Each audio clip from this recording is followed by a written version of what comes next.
Një konflikt për fërkimin e automjeteve I ka kushtuar jetën një 57 vjeçari. Ngjarja e rëndë ndodhi pas mesnatë në afërsi të Fushkrujas. Sipas policisë, 28 vjeçari Andi Vokri nga Thumana ka goditur me çekiç në kokë 57 vjeçarin Petrit Ndou, I cili, si pasojë e goditjeve, ka humbur jetën.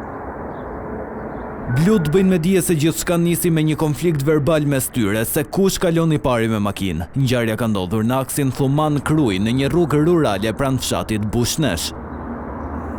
I riu arrestua nga uniformat blu me njëherë, teksa në komisariat janë shoqëruar edhe persona të tjerë që mund të kenë pasur dieni në lidhje me ngjarjen e rëndë.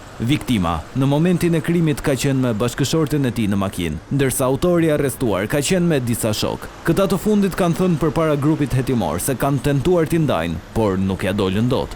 Ndërkohë burime bëjnë me dije se pas sherrit verbal, autori fillimisht është larguar disa metra, por më pas është rikthyer dhe ka goditur një herë në kokë Ndoun, duke e lënë të vdekur.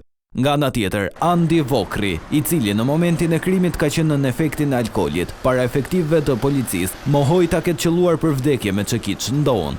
Ai tha se ata janë përplasur verbalisht për shkak të fërkimit të makinave.